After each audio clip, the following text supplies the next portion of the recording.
friends, make that old friendly rivals, St Ambrose and Augustana, get together for the 94th and final time, at least for the time being. And both proud programs want the same thing, a victory that would qualify as one for the ages. A crowd of 1,800 moves into Carver Center to see a great basketball game. In the first half, Augie's Tayvian Johnson gets aggressive as the freshman scores on the drive. It's 26-17 Vikings.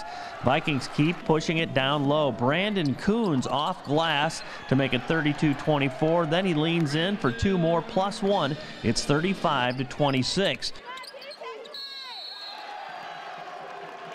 But before the half, Josh Hutton, the former Orion Charger, gets hot as he knocks down the three to trim it down to 7. But the Vikings have the answer as Mark Roth knocks down the 3. It's 41-31 home team at the half. Here come the Bees in the second half as Hutton continues to have the hot hand from three-point range. That cuts it to 48-46.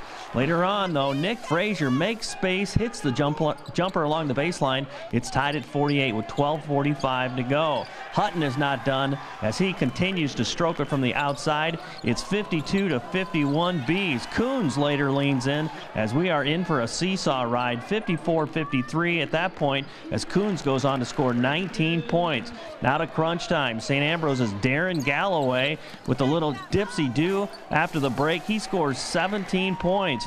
Later, Ambrose Justin Blondell, the former Moline Maroon, with a pretty pass to Adam Consul. And just like that, St Ambrose leads 63-58.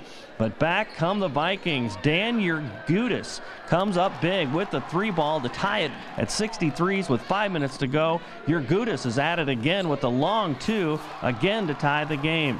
And then it is the Vikings taking over. After the turnover, the freshman Johnson out of UT goes to the other end and scores for a 69-65 lead. And then Johnson shows he can do it from the outside as well, extending the lead to 71-65.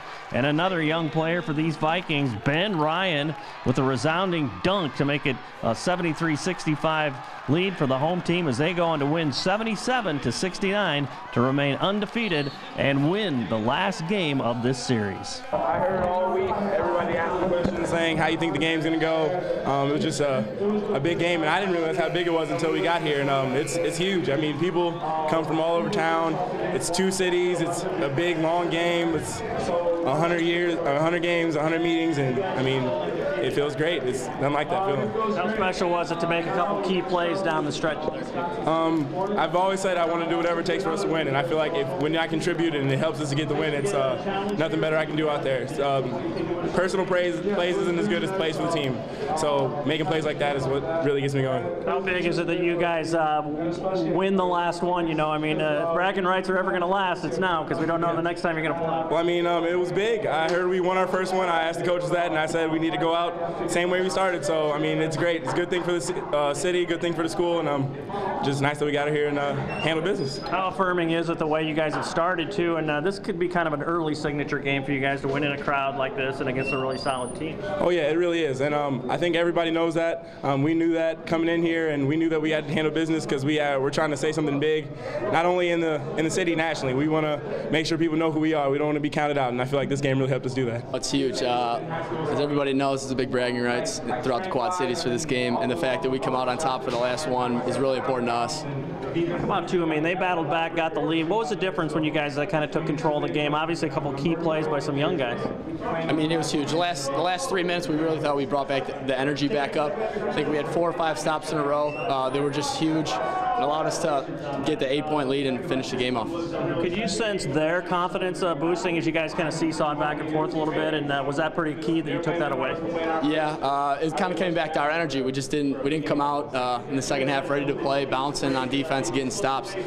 They came out scoring too many in a row at the beginning of the second half, and they ended up catching us. But so many people are wondering how good is this Augustana team because you guys were such a mystery. And is this kind of an affirming win in that regard? I think it is. but I definitely think we still have more to prove. We have a big game on Saturday against, I think, number 7, Stevens Point. So that'll be a big statement game for us. Hopefully we can come on top of that one as well. What's it like for you to see these young guys learn the college game, learn the speed of the game, those kind of things? You know, it's unbelievable. They're catching on so quickly. Obviously, no one really knew what we were going to be capable of doing. And now that we're sitting at 5-0 or 6-0, it just goes to show how hard these guys are working and how much they're catching on. This is the best for a young team, the best game we've closed out. We've hung on to win some games. This one we won going away. The last 6 minutes we held them to 1 scoring opportunity in 11 possessions until the tip-in at the end. So the last 6 minutes our defense was exceptional, which broke the game open. And, you know, we're down late in the game. And so to finish like that with a young team is a great step forward, I think. What got them back in it when it started seesawing back and forth? Well, we didn't play with a lot of energy, I didn't think, the first 12, 14 minutes of the second half. And kind of let them do what they wanted to do. And then in the last 6, 7 minutes, we began to dictate with our defense again, and that really turned the corner for us. You guys are undefeated, but how affirming is this win and the fact that you got a big one coming up Saturday? Well, this was great. We only had 1 senior on the floor.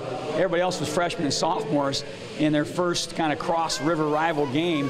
And so to have those freshmen and sophomores perform like they did, and given Brandon Coons was a great senior leader today, but to have those young guys maturing and playing in a hard-fought game and finish the way they did is really encouraging to go 6-0. What's it like watching those young guys, you know, and it's kind of like, no, don't do that, and then they score, you know? Well, you know, Tayvian's a guy that's got a lot of talent, a lot of ability. He's learning how to be a basketball player, but you know, he can do some things above the rim and make some plays. And this was the first night that he had a productive night, and it started with his rebound. He led us in rebounding for the first time, and that's what we had hoped he would do. How bittersweet is it knowing that this is the last go-around for you guys? I don't feel any melancholy. I mean, it's been a good series, it's been a good rivalry. I'm disappointed the NCAA functions like it does. In their eyes, we didn't play tonight, which is, it seems silly, but we have to comply with what the NCAA wants. And so, regrettably, we won't be playing. If the NCAA ever changes their policy, that'll be my first phone call, and I'd love to get back going with them again. I commend our guys that played pretty well the second half. You know, especially when we were down a little bit in the first half. But you know, across the board, I thought we got ourselves in position to score, and we're right where we need to be. So, you know, the game could have won either way. Type deal. Well, once again, you two hook up. It's always going to be a battle, isn't it? Yeah. So you know, from that standpoint, yeah, just you know, we just got to continue to get better at some of the spots and some of the areas that were, you know, that kind of made the difference in the game. You know, as far as that, we have not shot our free throws overly well for us, and I think we have a fairly decent shooting team. We haven't finished a couple, what you'd say, kind of easy plays. You know, that makes a difference. But then again, you know, we're playing younger guys, and some guys haven't played. Even I don't. We played, you know, some games now. Those are the things we got to continue to build on.